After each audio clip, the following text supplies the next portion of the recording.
할렐루야, 반석 성도 여러분, 오늘은 특별히 맥주 감사절을 통해서 하나님이 반년 동안 베풀어 주신 그 은혜를 감사하고, 또 오늘 예배 가운데 하나님의 놀라운 축복을 경험하는 귀한 예배가 되기를 바랍니다.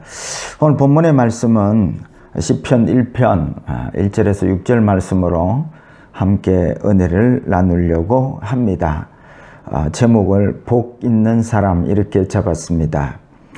사람들은 복을 참 좋아합니다. 저도 복을 좋아하는데요. 또 주님 전에 나와서 하나님이 베풀어 주시는 그 복을 받기를 기대하고 나옵니다. 그렇다면 질문 하나 하고 말씀을 이어가겠습니다. 여러분, 복 있는 사람입니까? 아니, 복 있는 사람이라고 여러분들은 자신을 생각하고 있습니까? 그렇게 생각되지 않는다면 여러분들은 교회는 다녔는지는 몰라도 성경에 대해서 잘 모르는 사람일 것입니다. 성경을 아는 사람은 자기가 복 있는 사람이라는 것을 스스로 알기 때문에 그런 것이지요. 이번 주가 맥주 감사절입니다. 지난 반년 동안 우리는 코로나 때문에 힘겹게 살아왔습니다. 어떤 분들은 코로나 때문에 사업이 안 되고, 어떤 사람들은 실직하고, 어떤 분들은 취직을 하지 못하고, 어떤 분들은 코로나 때문에 했던 모든 계획들이 다 취소되고, 또 어떤 분들은 학교를 못 가고 여행도 못 가고, 그래서 코로나 때문에 스트레스가 이만저만 아닌 그러한 사람들도 많이 있을 것입니다. 이런 상황 속에서 우리는 맥주 감사절을 맞이하고 있습니다.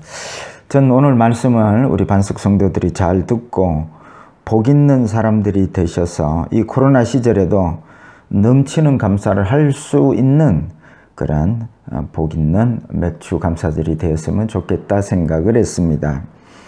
그렇다면 성경에서 말씀하시는 복 있는 사람은 어떤 사람일까요?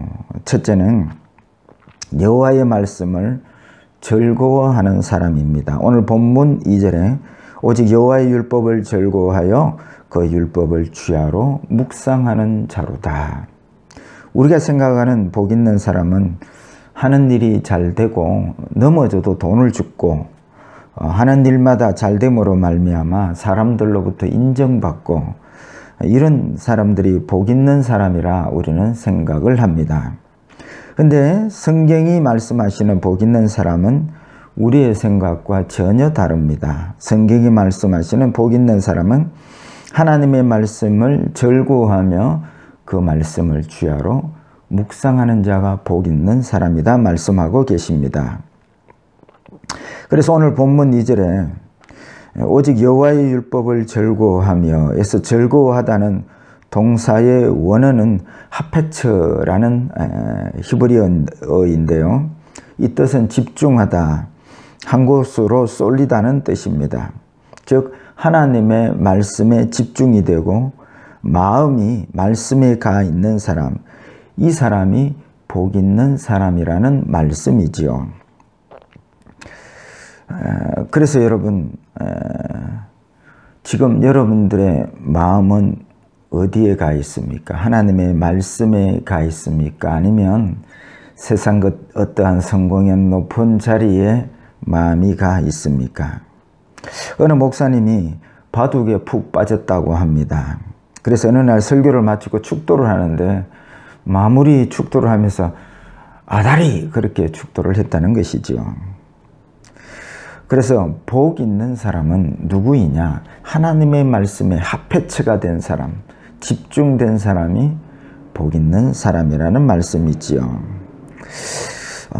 여러분들이 저에게 목사님은 가장 즐거운 시간이 언제냐 물으신다면 저는 하나님의 말씀을 묵상할 때, 설교 준비할 때가 정말 행복합니다.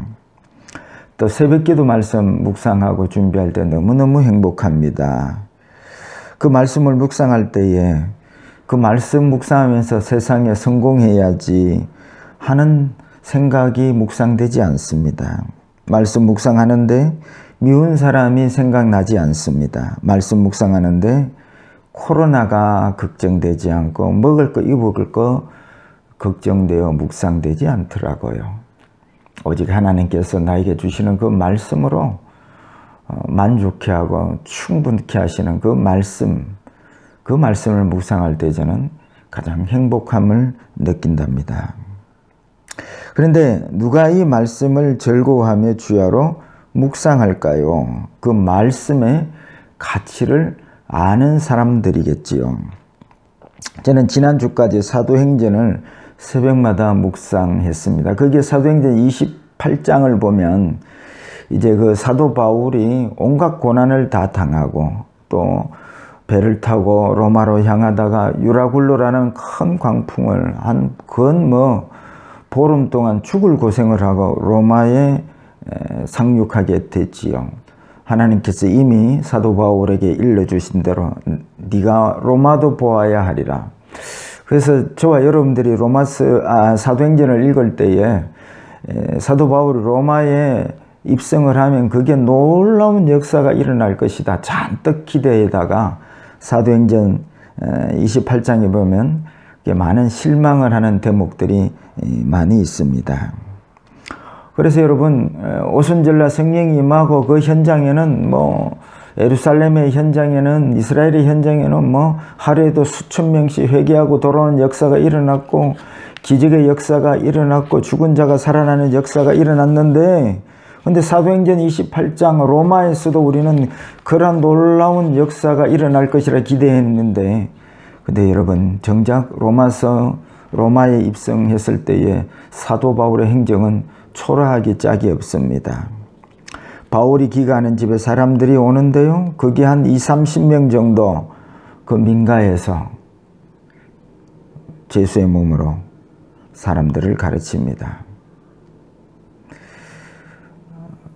이 대목에서 저는 잔뜩 로마에 입성하면 예루살렘에서 역사했던 그런 놀라운 역사가 일어날까 했더니 거기에는 기적의 역사 한 구절이 기록이 되어 있지를 않는 것입니다. 저는 이 대목에서 하나님의 마음을 알 것 같았습니다. 하나님이 원하는 믿음은 기적을 보고 믿는 것이 아니라 하나님의 말씀을 듣고 믿는 믿음이라는 것을 저는 말씀을 묵상하다가 가르쳐 주시고 깨닫게 해 주셔서 알게 되었습니다. 오늘날에도 사실은 초대교회 같은 그런 놀라운 역사들은 보기가 힘듭니다. 하나님이 원하는 것은 사람이 많이 몰려드는 것이 아니라 하나님의 말씀의 가치를 알고 그 말씀을 믿는 믿음의 사람들을 하나님이 원하신다는 말씀이지요. 그런 의미에서 복 있는 사람이 누굴까요? 하나님의 말씀을 주야로 묵상하고 즐거워하는 사람, 그 사람들이 복 있는 자이고 참 믿음의 사람인 것이지요. 저는 이 설교를 듣고 우리 반석 성도 모두 다가 하나님의 말씀을 즐거워하며 그 말씀을 주야로 묵상할 수 있는 복 있는 성도들이 다 되시기를 주의 이름으로 축복합니다. 둘째입니다. 누가 복 있는 사람이냐면 악인이 아닌 사람들이 복 있는 사람들입니다. 오늘 본문에 결국 복 있는 사람은 의인이고 복 없는 사람은 악인들이지요. 악인들의 특징을 오늘 본문 말씀은 기록을 이렇게 하고 있습니다. 1절을 보면 또 1절의 악인에 대해서 정리를 하면 악인은 복 없는 사람인데 악인들은 악인들의 꾀를 따르는 자이고 죄인들의 길에 서는 자이고 오만한 자의 자리에 앉는 자들입니다. 이들이 악인이고 이들은 복 없는 사람들입니다. 이들에게 공통분모가 있습니다. 공통분모는 뭐냐면 자기가 다 하나님이 되고 싶어하는 사람들입니다. 아담이 사탄에게 넘어간 것이 무엇입니까? 선악과를 따먹으면 너도 하나님같이 될 것이다. 그 유혹의 말에 아담이 넘어간 것이 아닙니까? 사람들이 왜 복 있는 자가 안 되고 늘 삶에 불평과 불만이 가득한 그러한 삶을 살게 될까요? 가만히 보니까 자기가 하나님같이 되고 싶은데 그렇게 세상에 대우 안 해주고 하나님이 그렇게 자기를 만들어주지 않는다는데 불평과 불만이요. 그래서 가만히 보니까 하나님 같이 되는데 돈이 있어야 사람들이 대접해주고 학벌이 있어야 대접해주고 또 높은 자리에 앉아 있어야 대접해주고 결국은 그렇게 하나님 같이 되려고 하는데 돈이 필요하고 높은 자리가 필요하고 세상의 성공과 사람의 명예가 필요하고 그래서 여러분 오늘 1절 말씀처럼 악인의 꾀를 쫓고 죄인의 길에 서고 오만한 자의 자리에 앉게 되는 것입니다. 이렇게 사는 삶은 복 있는 삶이 아니고 악인의 삶인 것이지요. 교회에서도 마찬가지입니다. 복 있는 사람은 이름도 빚도 없이 주님의 말씀에 순종하고 사는 사람들은 복 있는 사람이고 늘 교회에서 불평하고 원망하고 왜 그럴까요? 자기가 교회에서도 하나님같이 되려고 인정받고 자기 존재감을 인정해 주지 아니하면 불평하고 원망하고 칭찬받고 싶고 막 이렇게 되는 것입니다. 이게 여러분 악인입니다. 놀랬죠? 내가 악인의 삶을 살고 있는 것이라 생각하신다면 여러분 속히 복 있는 자인 의인의 삶으로 돌아오셔야 합니다. 악인의 삶을 오늘 5절 말씀을 보면 그러므로 악인들은 심판을 견디지 못하며 이게 악인은 지옥 간다. 물론 결론적으로 악인은 지옥 간다. 우리가 말씀할 수 있지만은 이 악인의 삶이 곧 심판이다 그러죠. 심판을 견디지 못하며 이 악인은 늘 비교하고 또 비교당하고 그렇게 사니까 갈등이 되고 또 다른 사람을 부러워하니까 불평과 불만 이렇게 사는 삶입니다. 이건 삶에 이미 심판이 진행이 되고 있는 것입니다. 그래서 삶이 괴롭고 힘들어 견딜 수가 없을 때에 확 죽어버릴까. 이게 여러분 복 없는 사람, 악인의 길을 걷는 사람의 삶인 것입니다. 그리고 그 뒤에 말씀, 죄인들이 의인의 모임에 들지 못하리로다 했는데 누가 의인의 모임에 들지 말라고 했습니까? 복음의 문은 활짝 열려 있는 것입니다. 누구든지 오라 값없이 젖과 포도주를 사라 말씀하지 않았습니까? 근데 그 악인이 죄인이 의인의 회중에 왜 모임에 못 드냐면 자기 생각, 자기가 하나님이 되려고 하는 생각을 버려야 말씀으로 사는 의인의 동네에 적응이 되는데 그게 적응이 안 되는 것입니다. 악인은 늘 자기가 하나님 되는데 필요한 돈이나 성공이나 세상 권세, 영광 이런 것들을 추구하며 사는데 의인들은 그런 걸 추구하지 않거든요. 하나님의 말씀으로 사는 의인들은 그냥 말씀이면 충분한 것입니다. 그러니까 여러분 그 의인의 회중에 적응이 안 되고 들 수가 없는 것입니다. 그래서 견디지 못한다 이렇게 성경은 표현하고 회중에 들지 못한다 이렇게 표현하는 것입니다. 여러분 의인은 복 있는 자는 오늘 예배에 세상 성공을 바라고 예배를 드리는 게 아닙니다. 말씀 들으러 오게 되고 그 말씀을 통해서 주님의 마음을 알고 깨닫게 되고 그 말씀을 통하여 주님을 만납니다. 그래서 의인들은 말씀 잔치인 것입니다. 그 말씀으로 응답받고 주님 만나고 만족하고 그래서 의인이 모일 때마다 의인들의 모임에는 감사가 넘치고 찬양이 넘치고 기뻐하고 만족하고 그래서 그 모임 가운데 하나님의 임재를 경험하게 되는 것입니다. 복 없는 사람은 악인들은 말씀으로 만족하지 못하니 악인들의 꾀를 따르고 죄인들의 길에 서게 되고 오만한 자리에 앉게 되는 것입니다. 그리고 오늘 6절에 악인들의 길은 망하리로다. 결국은 망하는 길을 가는 것입니다. 그리고 4절에 악인들은 오직 바람이 나는 겨와 같도다. 여러분 겨 아시지요? 바람이 훅 불면 훅 날아가는, 그게 악인의 삶의 마지막들인 것입니다. 그래서 복 있는 사람은 악인의 길을 가지 않고 의인의 길을 걸어가는 사람들이 복 있는 사람임을 믿으시기를 축복합니다. 세 번째, 삶이 메마르지 아니하는 자가 복 있는 사람들입니다. 오늘 3절에 그는 시냇가에 심은 나무가 철을 따라 열매를 맺으며 그 잎사귀가 마르지 아니함 같으니 그가 하는 모든 일이 다 형통하리로다 말씀하고 있습니다. 누가 복 있는 자냐? 그 삶이 메마르지 아니하고 늘 즐겁고 감사와 은혜가 넘치는 자가 복 있는 자인 것입니다. 그런데 내가 예수를 믿는다는데 늘 삶이 지루하고 지겹고 메마르다면 그는 분명 복 있는 자의 삶을 사는 것이 아니라 복 없는 자의 길, 즉 악인의 꾀를 쫓고 악인의 길을 걷고 오만한 자의 자리에 앉으려 하기 때문에 그런 것입니다. 복 있는 사람은 돈이 많거나 적거나 관계없습니다. 사업이 잘 되거나 안 되거나 상관없습니다.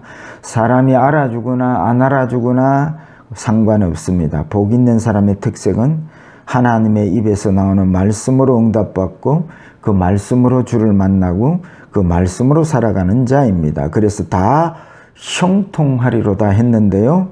이 형통은 부자 되고 성공하고 걱정 없이 살게 되고 그런 의미가 아닙니다. 하나님의 말씀 따라 사니까 하나님의 말씀대로 이루어지더라. 그것이 형통의 의미인 것입니다. 그래서 창세기에 보면 요셉이 보디발의 집에 있는 감옥에 있지만 하나님께서 거기서 요셉을 형통케 하셨더라. 그리고 사도행전에 보면 바울과 실라가 빌립보 감옥에 들어갔습니다. 착고에 채이고 매를 맞고 제수의 몸으로 어둡고 칙칙한 감옥 속에서 그들은 찬양합니다. 주님의 뜻이 이루어짐을, 형통의 삶이 무엇인가를 바울과 실라를 통해서 하나님 우리에게 말씀해 주는 대목이지요. 여러분, 이스라엘은 고산지대가 많기 때문에 물이 귀합니다. 그래서 말씀을 묵상하는 삶이 얼마나 복된 것인지 시냇가에 심긴 나무와 같다고, 또 이 나무는 철을 따라 열매를 맺으며 그 잎사귀가 마르지 아니함과 같다. 무엇이요? 하나님의 말씀을 주야로 묵상하고 즐거워하는 자의 삶은 그 삶에 언제나 풍성한 열매가 맺히고 또 그 삶은 메마르지 아니한다라고 그 당시에 이스라엘의 삶의 현장을, 복 있는 사람의 삶의 현장을 이스라엘의 그 당시에 형편, 그 이스라엘 당시에 지형을 표시하면서 빗대어서 우리에게 설명해 주고 있는 것이지요. 여러분, 신앙생활이 메마르십니까? 그러면 의인의 길을 걷지 않고 악인의 길을 걸어가고 있기 때문에 그렇습니다. 그래서 여러분, 이제는 의인의 가는 길, 하나님의 말씀을 즐거워하며 또 그 말씀을 주야로 묵상하는 이 의인의 길로 돌아서서 삶이 메마르지 않고 늘 풍성한 삶을 사는 우리 반석교회 성도들이 되시기를 축복합니다. 말씀을 맺고자 합니다. 미국의 한 연구소에서 이런 설문을 조사했습니다. 당신이 만약 무인도에 몇 개월 그렇게 살아야 된다면 어떤 책을 무인도에 가지고 가고 싶냐라는 설문조사를 했습니다. 근데 그 첫 번째 1위의 책이 바로 성경책이었습니다. 그런데 더 놀라운 것은 그 성경책을 가지고 가겠다고 답변한 사람의 98%가 불신자였다는 것입니다. 여러분은 정말 하나님을 믿는다고 하는데 하나님의 말씀을 즐거워하며 그 말씀을 주야로 묵상하는 삶을 살고 계십니까? 오늘 우리는 맥주 감사절을 지내고 있습니다. 하나님께서 지난 반년 동안 물질적으로, 환경적으로 우리에게 만족할 만한 환경을 주지 않을 수 있습니다. 그런다고 메마른 삶을 여러분 사셨다면 여러분 이번 맥주 감사절을 통해서 복 있는 자가 누구인가? 메마르지 아니하는 삶을 사는 삶이 어떤 것인가? 그것은 바로 여호와의 말씀을 주야로 묵상하며 즐거워하는 자가 복 있고 메마르지 아니하여 하는 삶을 산다는 이 말씀을 붙들고 이번 맥주 감사절이 정말 감사가 넘치고 은혜가 넘치는 맥주 감사절이 다 되시기를 주의 이름으로 축복합니다.